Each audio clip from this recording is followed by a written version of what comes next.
Hemos tomado la señal. No se nos asuste.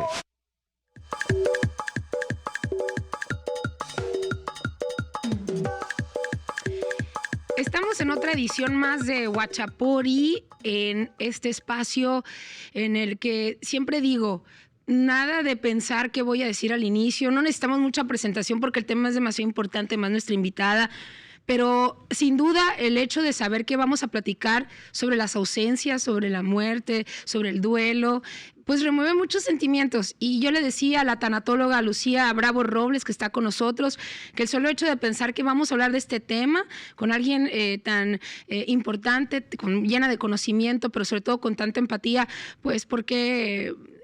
¿por qué no pues expresarlos y expresar a través de también las palabras lo que uno siente a través de esta charla? Y que sí se remueven muchos sentimientos, el solo hecho de pensar pues eso, que se va a hablar del tema. A ver, sin más, Lucía, muchas gracias por venir, ¿cómo estás? Hola Michelle, primero que nada estoy súper contenta y me siento muy halagada porque desde el día que yo empecé a seguir este espacio, dije, yo quiero estar con ella. Te lo comparto. Estoy súper contenta de compartir contigo este espacio. Sé que vamos a hacer algo muy interesante y muy enriquecedor para todas las personas que nos escuchan. Muchísimas gracias por compartir este espacio, por invitarme y pues... ¿Lista? Para hacer esto. Bueno, lista. De entrada quiero decirte que me gusta que la gente que nos está viendo sienta esa empatía con nosotros y quiero que se conecten, porque creo que todos, así sea desde una mascota, lo platicaba ahorita, hasta una familia, una persona muy llegada, un amigo, y estamos llorando y seguimos pensando en su ausencia y pueden pasar muchos años, 1, 2, 3, 5, 10, 20 y siguen más presentes que nunca. Pero en algunas ocasiones podría decir yo es bueno y en otras no representa esa bondad, pero como tanatóloga, ¿nos puedes hacer esa diferencia? ¿Hay ausencias que se piden que se borren como especialistas para que no generen un daño a las personas? Fíjate, mencionas algo súper importante y muy distinto a lo que siempre me han preguntado, compartido, es no hay ausencia que se pueda borrar. Yo siempre les digo, el hecho de tú trabajar tu duelo, asistir a terapia, trabajar tu pérdida, no tiene objetivo que olvides a esa persona, porque la única forma de que podamos olvidar a alguien es a través de tener una demencia o a través de que te borren la memoria o los recuerdos. El objetivo principal de la terapia o trabajar un proceso de duelo es recordar a esa persona con amor y no con dolor. Ese es el principal objetivo, porque muchas veces cuando tenemos una ausencia, estamos más enfocados en nuestro dolor, en lo que ya no va a ser, en lo que me perdí. Entonces, el recuerdo se nubla. Pero hay todo tipo de ausencias, Lucía. Me imagino que tratas aquellas que son con amor, que son recordadas con amor, y otras que son con dolor. ¿Cuál domina de las dos? Exactamente. La vida está llena de pérdidas. A lo largo de nuestra vida tenemos muchísimas pérdidas. Ahorita tú mencionas... Yo creo, yo he calificado como dos tipos de pérdidas. Las pérdidas como positivas y las pérdidas como que son un poco más dolorosas o difíciles. Pero no negativas. Pero no negativas, ¿sí? Porque todas las pérdidas nos muestran algo de nosotros. A veces es más nuestro apego, es más nuestros sueños rotos, son más nuestros miedos a seguir caminando, a aquello que nos acompañaba, que ya no estaba, a todo eso. Pero no hay nada en especial que sea negativo, al menos que nosotros nos queremos quedar como enganchados o nos queremos quedar como en lo que yo quería que fuera meramente y no permitir que la vida fluya en base a la magia que la vida tiene para nosotros. Entonces sí hay muertes muy dolorosas, ¿sí? Por el significado de esa relación. Las muertes pueden ser, o las pérdidas, o cual sea, de una relación, como tú comentas, una mascota, un trabajo, la salud, pueden ser dolorosas. Y hay niveles, pero no precisamente van a ser negativas. ¿Qué tipo de ausencias hay? Hay la ausencia de una pareja, hay la ausencia de padres, hay ausencias. Si hablamos de ausencias, no precisamente estamos hablando de una ausencia física. Por eso si tú me dices qué tipo de ausencias hay, es desde el amor propio, es una ausencia. platícame, te toca sin duda, y lo acabas de trazar muy bien, en dolorosas y aquellas que representan amor, ¿no? Las muertes. ¿Te ha tocado llevar de una dolorosa a una muerte que se recuerde con amor? En realidad ese es el principal objetivo. Cuando eso se logra en una terapia, es que fue una buena terapia. Si eso no se logra, entonces hay algo que no se tocó. O sea, que vamos a decir que no se cerró el objetivo. ¿Por qué?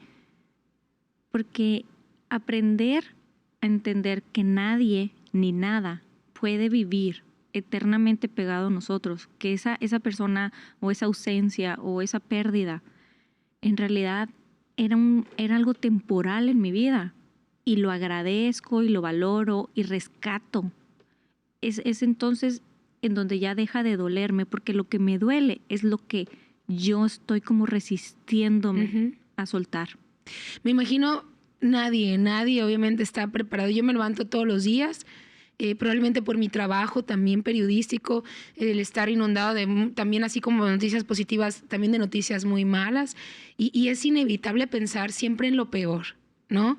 Incluso me toca a mí, Lucía, te lo voy a confesar, levantarme una mañana como si nada y de repente pensar que alguien me va a llamar y me va a dar una noticia que no quiero escuchar. Nadie estamos preparados para ese tipo de noticias. Yo creo que es cierto lo que tú dices, Michelle. Yo siempre se lo digo a mis pacientes. El día que a mí me toque estar del otro lado, aunque tenga todo el conocimiento profesional, no estamos preparados emocionalmente, porque las emociones juegan un papel súper importante en el día a día de las personas.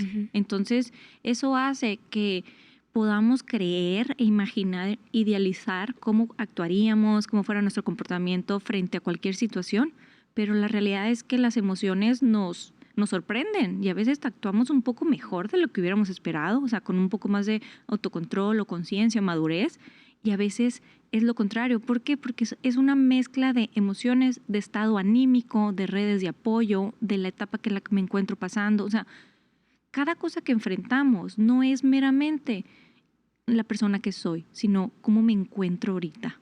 Sí. ¿Cuál es la muerte que más duele? La que tú tienes. Y no es la muerte que más duele. El duelo que es más complejo es el que vive tu corazón. Entonces, los seres humanos casi siempre queremos medir todo. Decimos, oh, me quiere mucho, oh, le duele mucho, le duele poquito, ¿cuánto lo quieres? ¿Cuánto te gusta? O sea, todo creemos que cabe en un medidor. Como si yo te pudiera preguntar a ti, Michelle, del 1 al 10, ¿cuánto quieres a tu niña? Pues 10. Sí. O sea, entonces, ¿y cómo se siente el 8? ¿Y cómo se siente el 6? Ah, pues lo quería un poquito menos o me importara un poquito menos. Entonces, el que quiere, quiere. El que duele, duele. O sea, dolor es dolor, amor es amor. ¿Sí me explico? Entonces, ¿cuál duele más? La que te toca sanar a ti. Porque son tus pasos, son tus herramientas, ese es. Sin embargo, a la hora de llevar un tratamiento, pues es muy distinto el que se le da a un hijo que pierde un padre, una madre, imagino, o el padre que pierde a un hijo. Me imagino que también has llevado a tratar a personas que pierden a una mascota y parece, son acompañantes de vida de muchas personas, lo que hayan durado en la tierra, son nuestra familia. Podemos ir desglosando eso, nos ayuda a saber cómo es, por ejemplo, a ver, si quieres comenzamos con la ausencia de los adultos mayores, la muerte de los adultos mayores en un adulto. Yo pierdo a mi madre o a mi padre que son viejitos. ¿Cómo se llega a la tanatología y cuál es el proceso que deben llevar? Mira, creo que es muy importante que cuando tenemos una pérdida, sin importar si sea de muerte, de una relación, de salud, es importante, no es indispensable, pero creo que sí es importante acercarte a un apoyo tanatológico. De entrada. De entrada, sí. ¿Por qué? Porque estamos muy carentes del manejo de las pérdidas. Estamos muy carentes del contacto con nosotros mismos. Entonces, esta área nos va a ayudar como a conectar, a entender, a no sentirme que yo estoy mal, que estoy perdiendo el control o que estoy perdiendo la cordura, ¿sí me explico? Y no lastimarme a mí o lastimar a otros. Entonces, de entrada eso. Segundo, Fíjate, si hablamos un poquito de cuando estuvimos antes de iniciar el programa hoy, que me decías que tu mamá te echaba muchísimo la mano en cosas de tu hija y todo eso. Y un día, si tu mamá no está, imagínate cómo se trastornara tu vida. No, una pérdida completa. Exacto, porque Completa. impacta, ¿sí? Es ahí donde te explico depende de la relación. No tanto tiene que ver el amor, sino lo que esa persona juega día a día en tu vida. La dependencia sana, ¿puede ser? O no, la interacción. Interacción, ok. La interacción. Por ejemplo, creemos, casi siempre decimos, bueno, es que el perder un hijo no tiene nombre, ese es el que más duele. Sí, pero imagínate un niño que la persona que más lo cuida, que más lo escucha, que más se siente él conectado y querido, es su abuelito. Esa va a ser su pérdida más grande. ¿Por qué?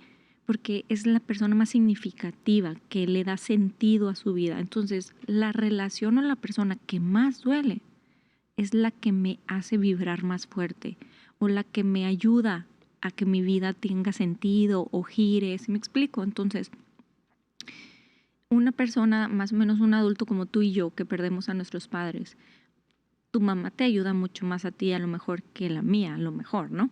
Entonces, tú vas a procesar muchas cosas y un día se te atora a ti algo en el trabajo y tu niña te hablan de la escuela que tienes que ir por ella.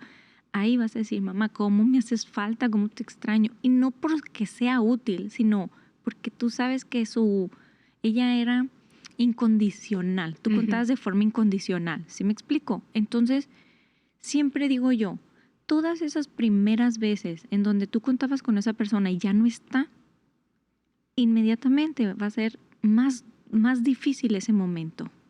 A ver, lo que estoy entendiendo ahorita es que como tanatóloga Lucía Bravo Robles me dice, a ver, sí hay una diferencia de edades, de condiciones, como ya lo decías ahorita, de interacción, ¿no? Que también limitan tu capacidad de enfrentar el dolor y eso, o más bien exhibe cómo o adelanta cómo va a ser tu tipo de dolor. Pero entonces lo que tú recibes así, sean todas estas historias distintas, siempre es pensando en eso, ¿no? Que el dolor más fuerte es el que tienes tú ahorita, independientemente. O sea, tú no llevas un tratamiento especial por decir, ¿esto duele más que esto otro? No, para nada. Qué interesante. Para nada. El proceso de duelo es súper único, personal. Por ejemplo, pueden haber 3 hermanos que perdieron a la mamá. Cada uno lleva un proceso único y distinto, dependiendo de la relación que tenía con mamá, dependiendo de sus redes de apoyo, dependiendo de las cosas inconclusas, de las cosas que se quedaron como fragmentadas, lastimadas. O sea, todo es muy distinto. Y también tiene mucho que ver la personalidad. Hay una broma que yo juego o un ejercicio que yo hago que les digo, bueno, imagínate que vas en tu coche, ¿no? Y ya vas tarde al trabajo, tú vas tarde a la entrevista, lo que sea, y se poncha la llanta. ¿Qué haces? Te sueltas llorando, le llamas a un taxi, te enojas. ¿Cómo actúas? Bueno, imagínate que en un proceso de duelo, eso va a suceder a la 1000 potencia, dependiendo de cómo tú enfrentas una situación que comúnmente vamos a denominar problema. Así, a la 1000 potencia, vivimos una pérdida. Es un ejemplo muy claro. Lucía, ¿y los niños, las niñas y los niños que no tienen un gran registro de vida? Y la interacción a veces no la pueden diferenciar, aunque sí saben quién los escucha, quién los trata más, a quién van a extrañar más. ¿Qué tratamiento es el que llevan? Veo, por ejemplo, aquí tienes un libro, ¿Cómo hablar de la muerte con los niños?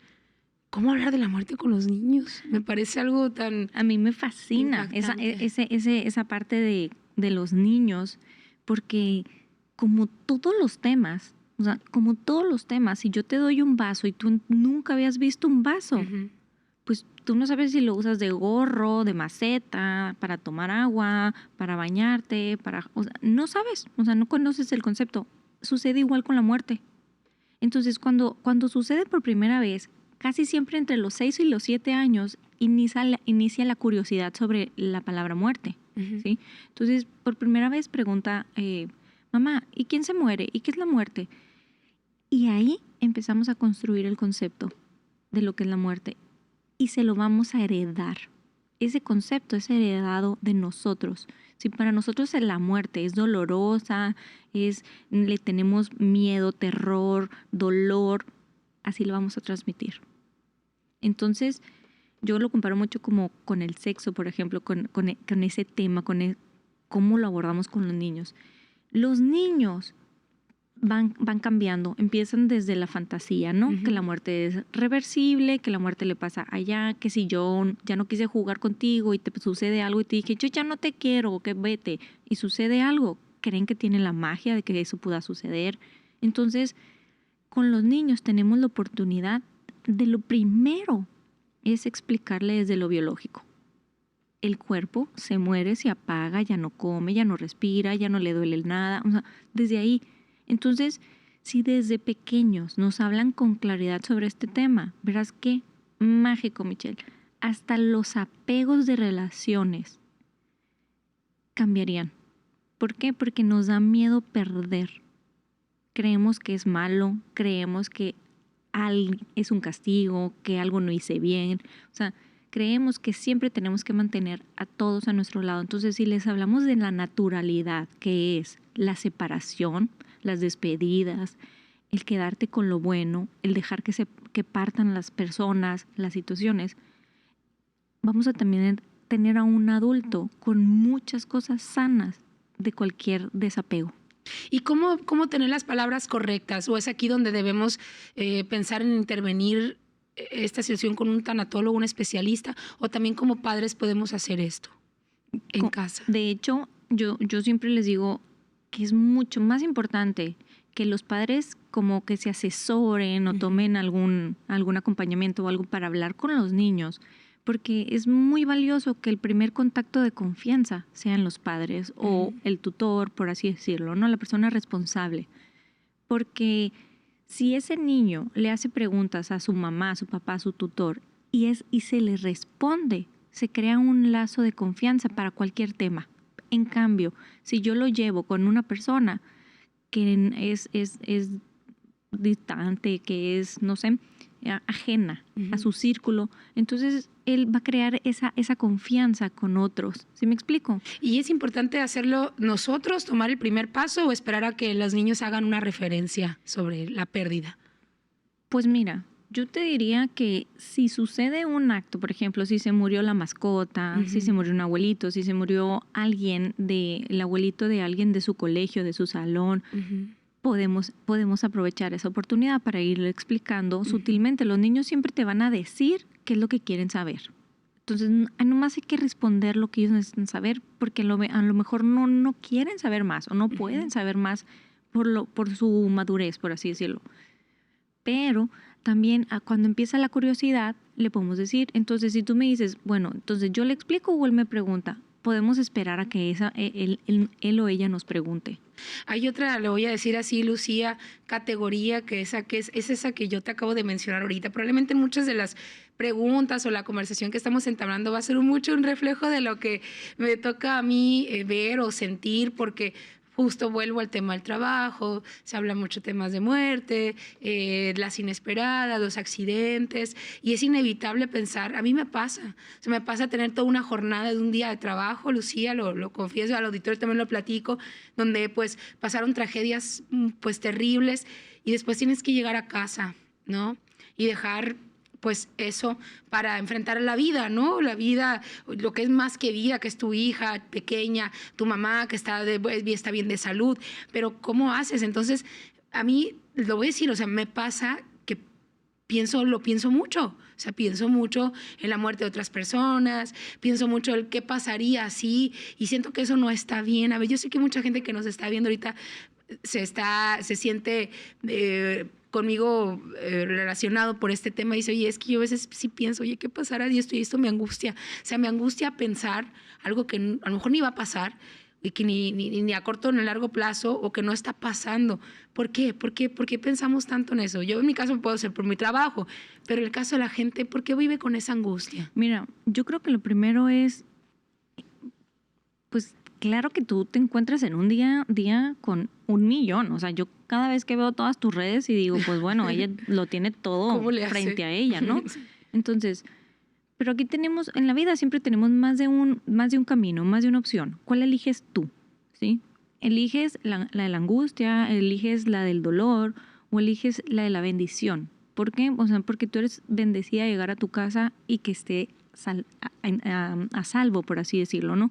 Pero más que eso, por ejemplo, si hablamos del tema de la muerte, es, como te digo, lo primero es, en cualquier tema tiene mucho que ver que yo conozca y comprenda el concepto. O sea, para mí, ¿qué es la muerte? ¿Cómo le voy a querer explicar a un niño, a una persona, la muerte si ni yo misma sé mi propio concepto? O de una separación, o de una amputación, o de lo que sea, si ni yo mismo sé lo que me hace vibrar, sentir. Entonces, yo creo que tener las respuestas para poderlas compartir me genera movimiento de las emociones y yo también me voy preparando para compartirlas. Y yo creo que todo lo que tú ves, así como pues todo lo que yo veo, es darte cuenta que a veces vemos el vaso vacío. O sea, sí es cierto, ahorita la historia se escucha muy triste, pero ¿qué podemos rescatar de ella? O sea, la vida la vemos desde el tono y el matiz que nosotros elegimos. Entonces, sí es cierto, todas tus noticias, todo, a lo mejor mucha parte de tu reportaje, pero ¿con qué quiero rescatar? O sea, yo creo que tú eres un gran ducto para que también nosotros nos demos cuenta que podemos hacer muchos cambios, que podemos hacer. Entonces, tú tienes una bendición de ser una herramienta para abrirnos los ojos a todos nosotros. Entonces, ¿con qué te quieres quedar? Efectivamente, y si te respondo ahorita yo justamente eso, tener la capacidad de separar lo que es un tema de trabajo, un tema de la vida cotidiana, porque así como es mi trabajo, mucha gente igual ve televisión y los medios y dice, estoy harta, ¿no? De ver tanta muerte, de ver todo esto, o tantas notas tan negativas, y simplemente tomo la decisión de separarlo cuando llego a casa, y incluso ver los problemas más sencillos, ¿no? De por qué se rozó la niña, o porque, me explico, trato de cambiar drásticamente, pero hay personas que no pueden de repente cambiar esa realidad, ¿no? Que ya la tienen encima. Lucía, bueno, es bien interesante cómo planteas la muerte en general. Hay algo que hay que abordar quiero pasar otra fase en ese sentido sobre la muerte, cómo percibirla. Cuéntanos, como tanatóloga, ¿cómo debemos percibir la muerte o cómo se percibe la muerte? Ok, lo primero que tenemos que entender de la muerte es que la muerte no es un castigo. Porque casi siempre pensamos, porque a mí, porque a él, si esa persona era tan buena, si tenía tantos planes, si tenía tantos sueños, las personas, hasta la persona más deprimida tiene una meta, la que sea, ¿sí? No sentir lo que siente, estar con alguien, sentirse amado. Hasta la persona más deprimida tiene una meta. Entonces, lo primero que tenemos que entender es, la muerte no es un castigo, no tiene nada que ver si eres buena o no eres buena, o obras bien o no obras bien. La muerte es biológica, es el final de un cuerpo. Y mientras está vivo, tienes a tu alcance crear esa vida con la que tú te sientas satisfecho de morir. Entonces yo creo que lo primero es eso, ¿no? Y lo segundo es comprender que fuiste privilegiado de estar en la vida. ¿Qué hacer con ella? Sin duda. Lucía, ahora cuéntame de tu trabajo como tanatóloga en tu consultorio, en tu escuela, por así decirlo. Tienes personal contigo que te apoya también a realizar y tener casos exitosos para superar pérdidas, ¿no? Por lo menos saberlas sobrellevar o darles un giro. Los casos que más recibes, ¿de qué son? Pérdidas, ausencias o muertes de adultos, de niños. ¿Qué tipo de casos estás registrando en su mayoría donde trabajas? Ok, en nuestro centro tanatológico, pues somos varias psicólogas y psiquiatras, todas con la especialidad de tanatología. Cada una tiene un rubro diferente, cada una tiene un enfoque diferente en cuanto a la persona, si son adolescentes, niños, adultos. Pero ahorita actualmente estamos registrando mucho personas más o menos de nuestra edad, de tu edad, de mi edad, hay por enfermedades tanto como de infartos fulminantes, por así decirlo, como de muchos de crónicos degenerativos o a lo mejor hasta de cáncer, por así decirlo. Dato. Es decir, gente que necesita una terapia, se le dice, terapia porque tiene una pérdida enfrente derivada de una enfermedad. Exactamente. Y por lo que me estás diciendo, crónicas son las enfermedades de los sonorenses. Exacto. Qué Y fuerte. mucho, ahorita hay mucho infarto, muchísimo. Desde el año pasado es algo que hemos estado viendo, es muchísima la cifra de los infartos de las personas de 40, 50 años, por así decirlo, de personas relativamente jóvenes. Ujú. Y después de ese, ¿qué otro tipo de casos son los que atiendes en el centro tanatológico? Hay mucho suicidio, mucho suicidio. ¿A qué edad? A todas las edades. Hay mucho intento suicida también de jóvenes adolescentes. Eso se puede tomar también como un caso para la tanatología, aunque no haya muerto, pero haya intentado suicidarse. Claro que sí, porque se pierde el sentido de la vida. O sea, ya no tiene objetivos y sobre todo porque a lo mejor el hecho de que no lo hayan logrado no significa que ya se acabó. O sea, que ya se acabó el intento. ¿Y qué lleva a esas personas a intentar suicidarse? ¿Qué lleva a esas personas? Principalmente la falta de amor propio. El no sentirse valorado, pero de forma personal.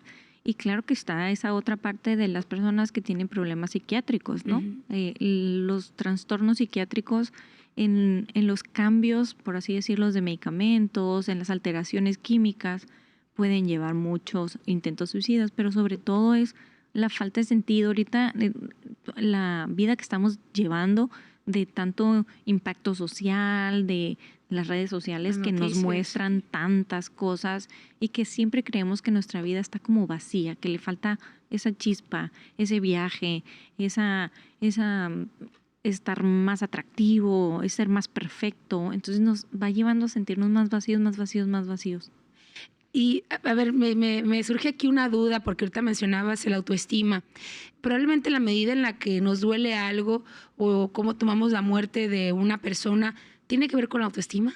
Sí, totalmente. Tiene que ver muchísimo, como te digo, tiene que ver con la autoestima, tiene que ver hasta con las redes de apoyo, con quién cuento, familia, amigos. Amigos, familia, compañeros, todo ese núcleo donde yo siento que me puedo acobijar y respaldar, tiene mucho que ver con el autoestima de yo soy capaz, voy a poder. No, esto me sobrepasa, esto yo nunca lo voy a poder manejar. Es porque acuérdate, la autoestima es cómo me percibo yo, cuáles son mis capacidades, cómo creo que puedo manejar las cosas. El autoestima es eso que yo apuesto por mí, eso que yo confío de mí.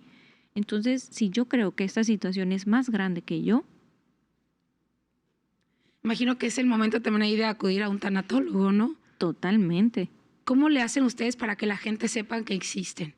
Porque yo lo puedo saber porque tengo información. La gente que nos está viendo y que no conocía esta figura, pues te está conociendo y saben que hay alguien, un especialista que te puede ayudar a sobrellevar este dolor tan profundo que sientes por la muerte de alguien. Pero ¿cómo haces tú para que la gente te conozca allá afuera y conozca tu trabajo?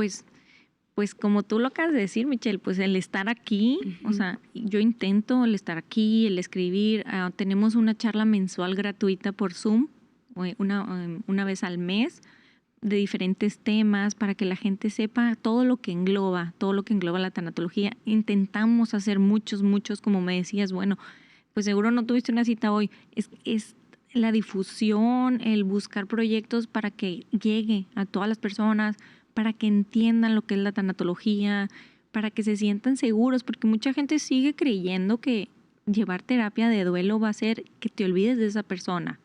Y dicen, no, ¿cómo voy a ir yo y me voy a olvidar? ¿O cómo voy a volver yo a reír a la vida si perdí a mi hijo? Yo tengo que vivir toda la vida triste. O sea, el amor no se muestra con la tristeza o con vivir toda la vida como se llevaba antes, ¿no? O sea, como las mujeres que vestían de negro para siempre. Uh-huh. El amor se debe demostrar en vida, sobre todo, pero también agradecidos de haber conectado, de habernos conocido. Entonces, es súper importante que entendamos el verdadero trabajo de lo que es un proceso, o sea, del trabajo de la tanatología. ¿Qué te llevó a ti a estudiar esto? Uy, esta pregunta me encanta, la verdad. Yo, desde que yo estaba chiquitita, desde la primaria, Uh-huh. yo yo sentía que mi misión de vida era el servicio. O sea, no sabía no sabía si era irme de misionera, no sabía si era a través de la medicina, no sabía cómo. Pero en la universidad escuché por primera vez esta palabra. Me llamó así, o sea, la escuché en el pasillo, y yo fui por ella, me inscribí a un diplomado, fue mi primer diplomado, me apasionó desde el día 1, le pedí a la persona a la instructora, por ejemplo, que si yo podía ser su asistente, que no me pagaba nada, que yo quería acomodar las hojas porque yo quería escuchar y escuchar y escuchar de esto, aprender más. Y luego me fui a estudiar a España y en México, yo estudiaba en ese tiempo en Monterrey, no había material, no había nada de libros. Entonces yo me fui 2 meses antes de que iniciara mi maestría en España para informarme, o sea, para estar en la biblioteca. Fui con mi director es ahora mi mentor, él me acogió, entonces él me prestaba su oficina y todos sus libros y todo su material y yo entraba a todas sus clases antes de iniciar mi especialidad y así. Y poquito a poquito, ya llevo ahorita muchísimos años, más de 10 años, y me encanta. Entonces, como te platicaba, poquito a poquito en los proyectos ahorita en el centro, tenemos biblioteca, tenemos librería, tenemos los grupos de duelo, tenemos las pláticas mensuales, hay terapia por vía Zoom. O sea, yo trato de que todo lo que yo en mi momento no podía tener a mi alcance, es estarlo creciendo. Lucía, hay otra ausencia que le duele mucho a los humanos, que es la de una mascota, el perder a un perrito, una perrita, un gatito, la mascota que lleva años contigo. ¿Cómo se lleva terapia? ¿Es distinto? Por no ser humano, un humano. Pues es distinto, volvemos a lo mismo. No precisamente es distinto. Hay unas que pueden ser un poquito más rápidas porque a lo mejor no quedaron tantos temas, ¿sí? Porque aquí en una mascota el amor es como muy puro, ¿sí? Es como súper puro, entonces no es tan largo. Pero mucha gente dice, ay, es una mascota que es simple, o ay, no entiendo por qué. Pero a veces si esa mascota era la que llegaba, o sea, si tú eres soltero o a lo mejor vivías con tus papás o lo que sea, pero llegabas triste y esa mascota se acostaba en la cama contigo y te abrazaba y sentía todas tus emociones y tú sentías que te transmitía su amor, te acompañaba.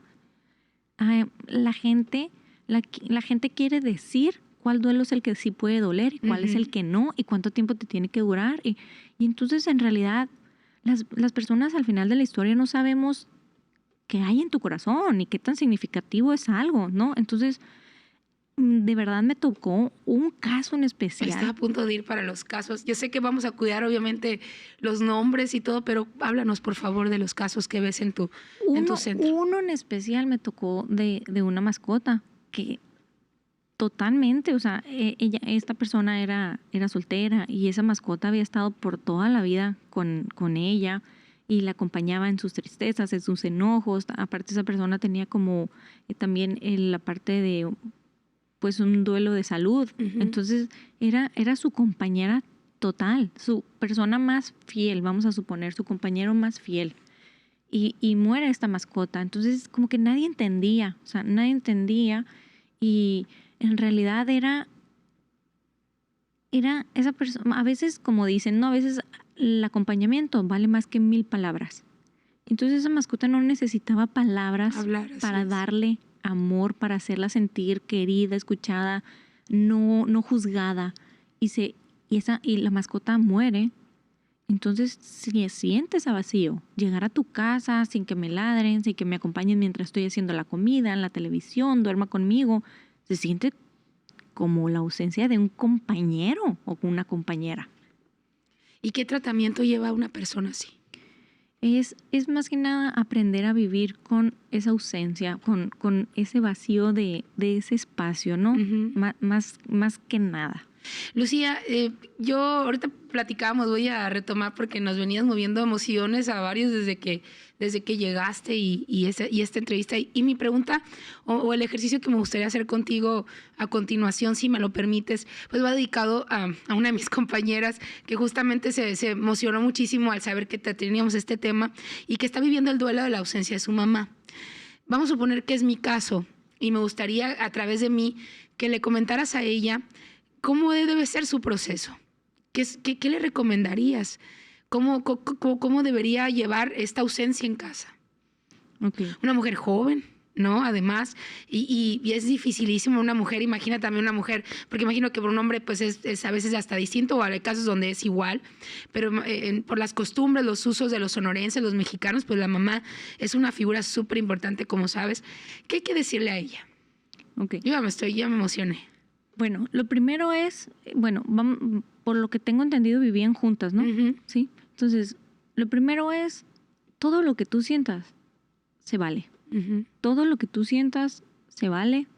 Escucha tu corazón. Intenta tener a una persona con quien compartir o escribir. Se valen tus cambios emocionales. Se vale que necesites pausas. Se vale que llores. Se vale que estés enojada. Se vale que a veces creemos que la gente te puede decir, ay, qué callada o qué distinta. A veces nosotros decimos, ay, no estoy callada. Pero esto es algo que es muy importante que reconozcamos. A veces la cabeza habla mucho. Uh-huh. Y tenemos mucho diálogo interno que no nos damos cuenta porque está hablando mucho las voces. Escribe. Recuerda algo. O sea, ¿quién fue? O sea, esto yo siempre se los digo. ¿Quién se murió? O sea, ¿quién se murió? Y no me contestes tu mamá. ¿Quién era esa persona para ti? ¿Tu confidente, tu amiga, tu consejera, tu guía, tu ejemplo? Entonces, tú estás llorándole a cinco roles. Muchas veces queremos englobar con mi mamá, pero también era mi cocinera, pero también era mi soporte, pero también era mi confidente. Pero entonces, tú perdiste todos esos lugares, todos esos papeles. Entonces, entiéndete primero a ti. Yo muchas veces les digo, el duelo es cuando más egoísta puedes ser, porque todo tu enfoque tiene que estar en ti. Alguien que te quiere mucho te va a entender, te va a respetar. Es muy importante que le compartas a las otras personas cómo amaneciste, cómo te encuentras, porque no hay educación Uh-huh. sobre esto. Entonces, ¿por qué no lo hacemos?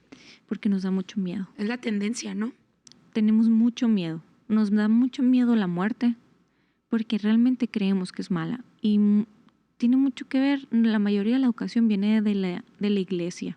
Y es una muy mala educación.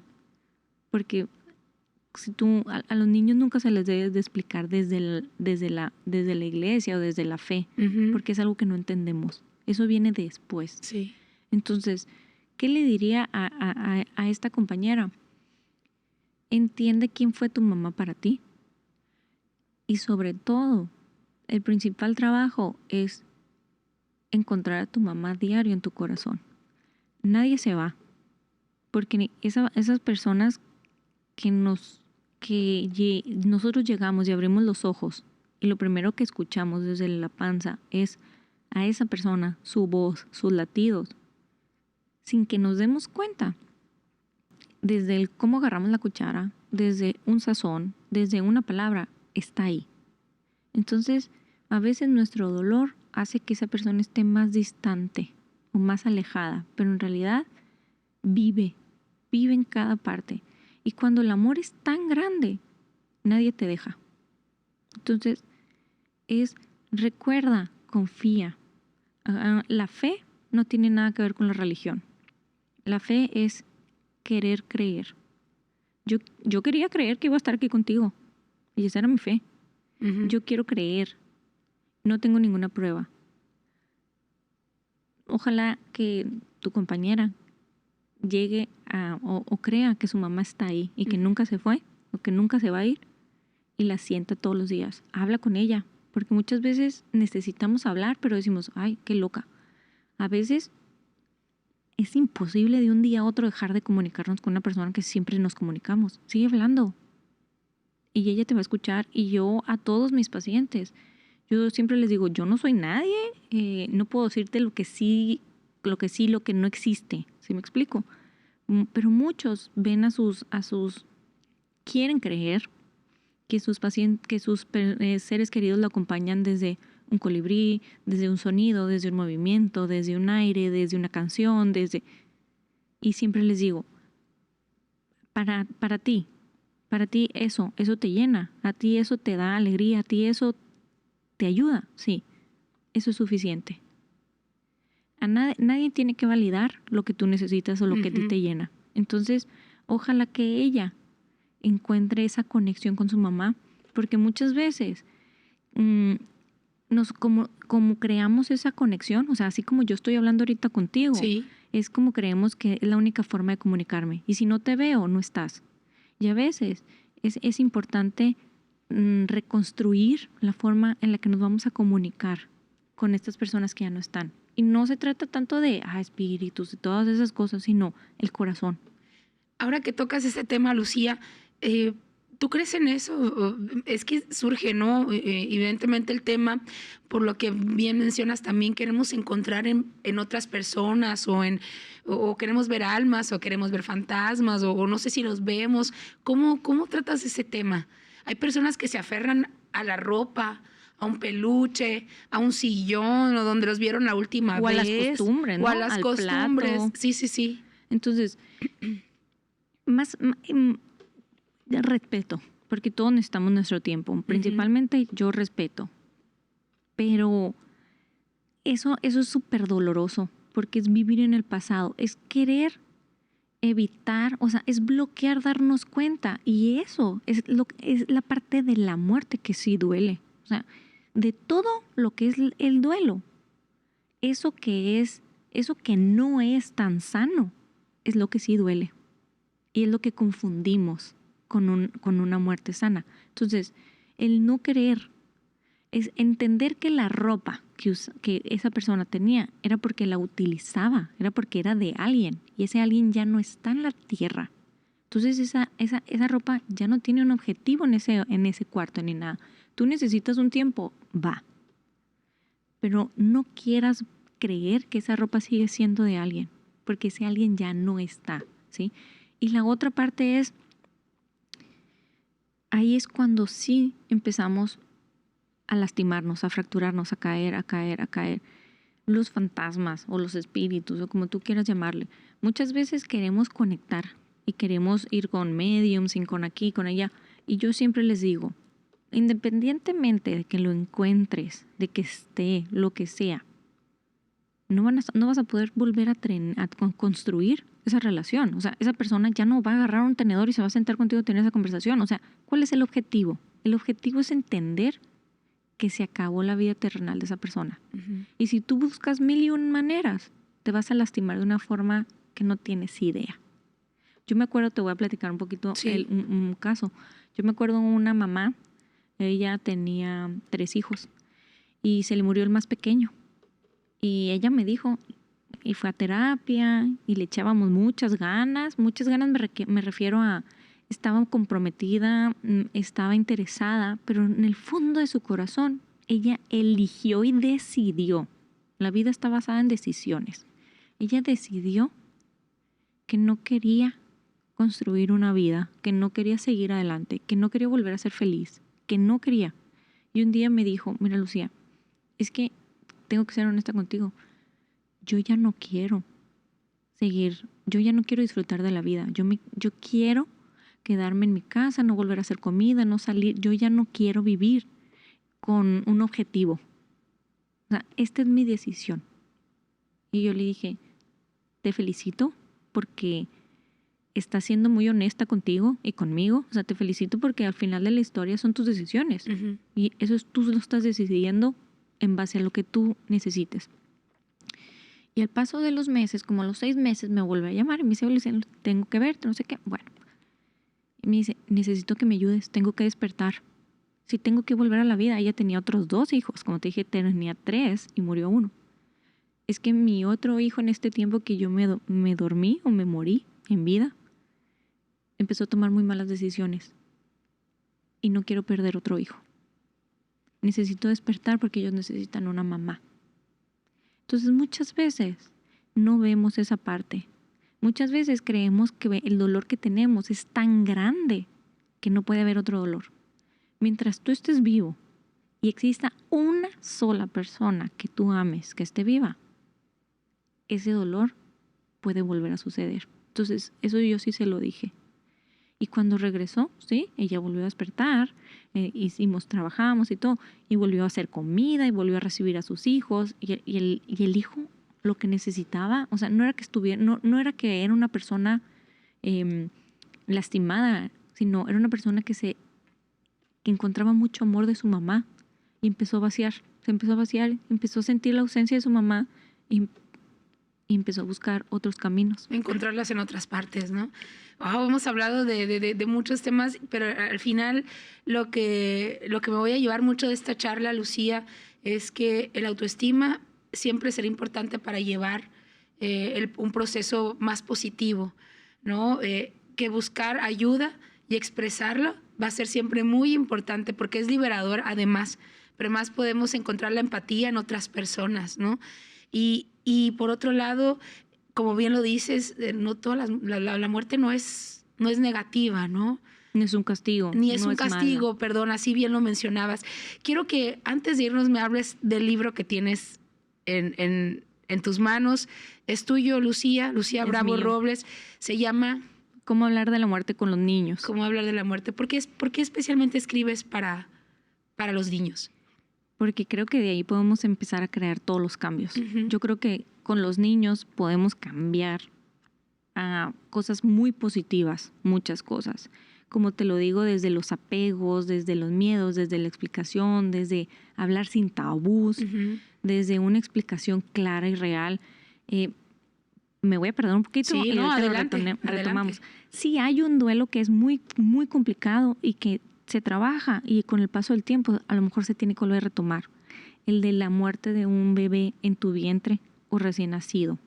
¿Por qué? Porque trabajas los sueños rotos, tienes que trabajar todo lo que implica y si en un futuro vuelves a embarazarte, vuelve a surgir ese duelo, aunque ya lo hayas trabajado mucho. ¿De qué forma? Todos los miedos de si se murió cuando tenía 6 meses en tu panza, te esperas hasta que pasen los 7 meses. ¿Sí me explico? O sea, entonces, ese duelo es otro boleto. Y casi nadie lo toma en cuenta, ¿no? Es decir... Exacto, es como el de la mascota. Por eso dije, no se me voy a olvidar. No, qué bueno que lo mencionas. La gente que nos está viendo en este momento sepa también que se puede tratar, que se puede llevar una terapia, ¿no? He platicado con organizaciones también aquí de mujeres que tratan de apoyar a otras mujeres que han perdido algo que todavía no han tenido, ¿no? Qué difícil, pero qué bueno que tocas el punto. Entonces, es un duelo muy complejo porque está lleno de como de idealizaciones, de sueños. Entonces, y el constructo de una mamá, la mamá o los papás, por así decirlo. ¿Se trabaja con los dos? Se trabaja con los dos, porque eso sí, cuando hay una pérdida de un hijo, independientemente si fuera gestacional o ya de otra edad en la tierra, es uno de los retos más grandes de una pareja. ¿Por qué? Porque pueden llevarlos así, no tanto por el género, sino porque las personas, las culturas construyen. Entonces, el hombre tiene que comportarse así, aunque viva, sienta, necesite lo mismo que un otro hombre o otra mujer, tiene que ser el soporte, tiene que ser el fuerte. Entonces, y eso hace que no sientan, o sea, la mujer dice, oye, pero es que no le duele, es que sí me duele, pero estoy tratando de ser tu apoyo. Entonces empezamos a ser como dos personas que no se identifican, no comparten. Uh-huh. Entonces, cuando se muere un bebé, es súper importante trabajar con los dos para que aprendan a comunicarse, para que aprendan a escucharse, para que aprendan, y sobre todo también son muchos cambios hormonales, químicos, que van a llevar este duelo un poco como sin tú tanto control o tanto manejo, pero es un duelo que si en un futuro vuelve a haber un embarazo, vuelven a despertar muchos miedos. Me haces recordar mucho y me voy a regresar un poquito. La gente también que nos está viendo sabe que no digo mentiras con mencionar que cuando muere alguien que es pilar, en este caso lo que una pareja es un bebé, muchos se separan. Muchísimos, ¿no? Muchísimos. Y en el caso de las familias lo vivimos todos. Hermanos se dejan de ver. no vuelven a tener contacto, muchos incluso se generan esas discusiones de que muchos sonorenses que nos están viendo ahorita han vivido esa situación. Qué fuerte, ¿no? Como una pérdida, la muerte del papá o quedarse ya sin papá, sin mamá, deshace familias, ¿no? Exacto. O sea, son muchos factores, por eso es súper importante la terapia, porque muchas veces si se muere la mamá y hubo como conflictos o hubo diferencias, hay hermanos que se separan, hay familias que se rompen, hay familias que no supieron comunicarse, son muchos los elementos y todo tiene que ver muchas veces por el esconder. Esconder lo que siento, bloquear lo que siento, negar lo que siento. Entonces, es súper importante la comunicación, súper. Y a veces creemos que, que yo soy el único que lo siente o el otro no. Pero cuando estás platicando te das cuenta que sentimos muy parecido, que lo único que nos hacía falta era compartir. Uh-huh. Sin duda. Oye, Lucía, me haces recordar mucho ahorita que mencionas la importancia de hablar con los niños de este tema, que es inminente, que va a llegar de muchas formas, pero va a llegar, ¿no?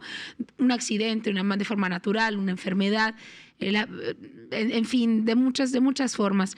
He hablado con diferentes personas que viven diferentes situaciones de su vida, para no mencionar una específicamente, pero coinciden que para tener una pues armonía después como adultos o se tomen mejores decisiones, pues es como tú dices, desde la infancia se tiene que tratar este tema.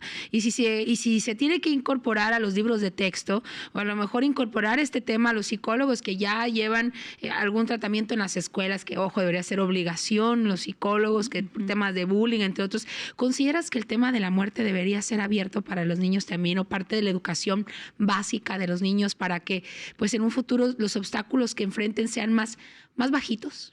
Definitivamente. De hecho, al principio de mi libro hablo de eso, de la importancia de que a lo mejor tenemos la oportunidad de nuestra celebración de Día de Muertos, o sea, de que se hagan actividades, pero realmente valiosas, o sea, trascendentes desde lo emocional de explicar la muerte, no nomás de las costumbres, porque eso es muy distinto. Una cosa son las costumbres, otra cosa son los rituales, como decías tú, el luto. El luto es un ritual que nosotros llevamos por la muerte, ¿sí? Entonces, podemos aprovechar esa semana para explicar de la muerte. Entonces, en mi libro puedes encontrar cómo dependiendo de cada edad, podemos hablar de la muerte, porque es distinto sus curiosidades.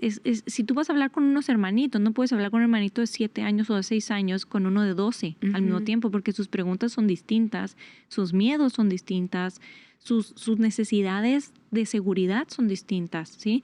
Entonces, tienes que hablarlo separado, pero tienes que entender a partir de qué edades puedes sí hablar sobre esto, sobre lo otro.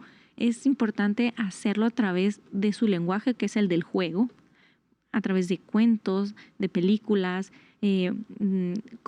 cuentos de lectura de comprensión, a través de dibujos, a través de juegos. Entonces, a través de lo que ellos entienden y empiezan a sentir la curiosidad, y entonces empiezan a darse cuenta y a reconocer que la muerte es natural, que no me la mandan, que no hice nada, que no es un castigo, que no soy una mala persona. ¿Sí me explico?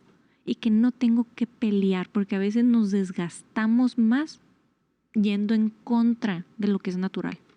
Lucía, ¿a ti te ha dolido algún caso? Digo, trabajas tanto con este tema que de repente podemos decir, bueno, el corazón frío, el estómago de acero y aguantar vara, ¿no? ¿Te ha tocado en algún momento quebrarte por algún caso? Sí, totalmente. Yo siempre digo, ellos son mis más grandes maestros. Yo también he tenido, he tenido mis propias pérdidas, o sea,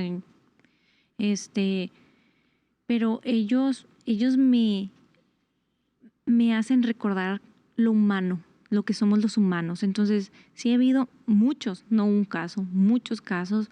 Hace muy poquito en particular tuve el caso de una persona que está vivo, pero esa persona va por salud, para irse preparando, para ir acompañando a su nieto, a explicarle para que no tenga ese impacto negativo de la ausencia de su abuelo.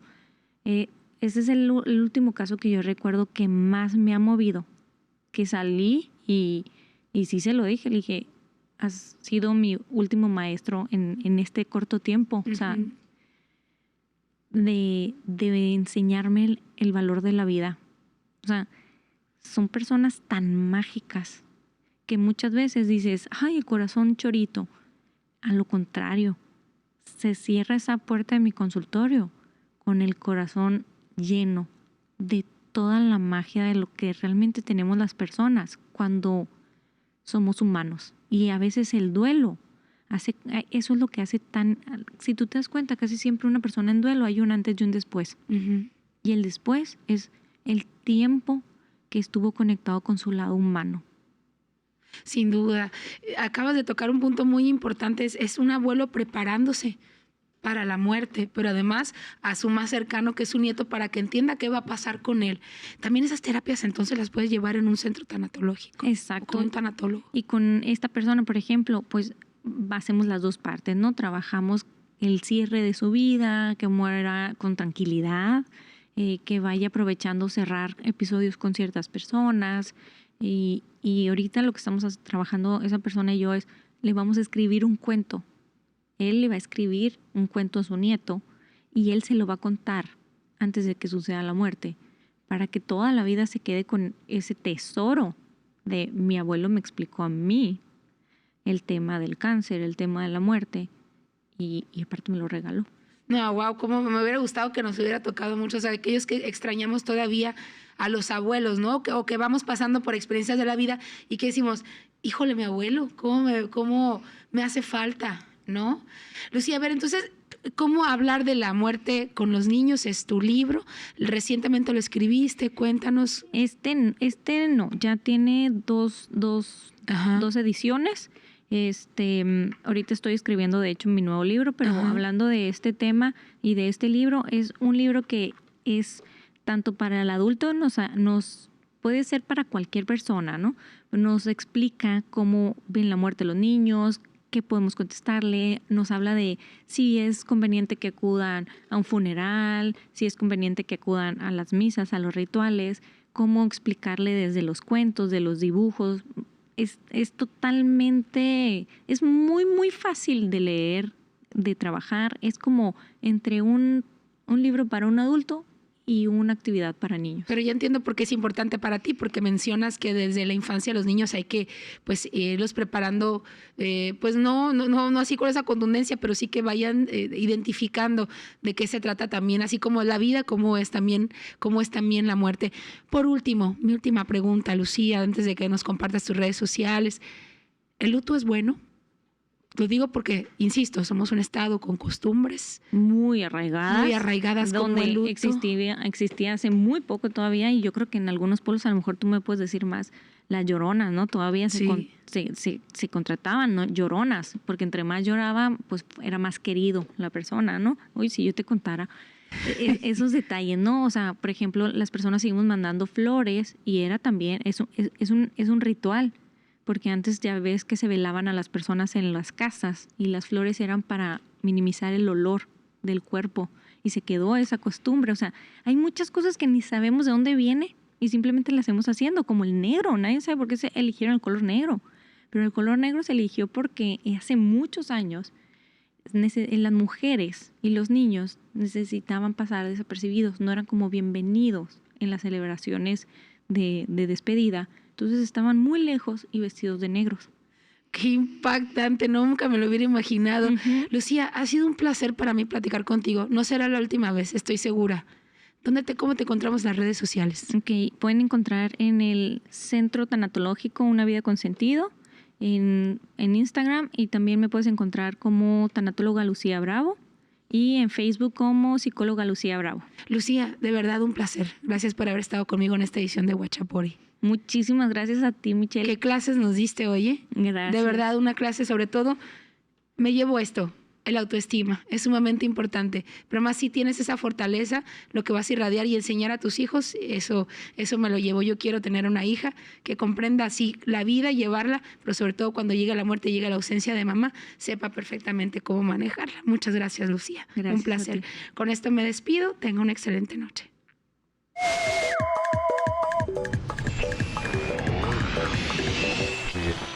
Era chavorruco y andas batallando con la asiática? Ahora que tengo tu atención, déjame decirte que Mátalas Callando Producciones y Televisa Sonora te regalan boletos dobles para el Teatro del Pueblo y que puedas ir a ver a Caifanes. Para participar es sumamente sencillo. Vas a darle like a los Instagrams de Televisa Sonora, Guachapori y Mátalas Callando Producciones y darle like también a la publicación de Instagram de Televisa Sonora. Y hay que estar súper pilas porque el próximo 19 de abril vamos a dar a conocer a les ganadores y podría ser tú. Durante nuestra programación, ahí va a salir tu nombre. Regresamos a la programación normal.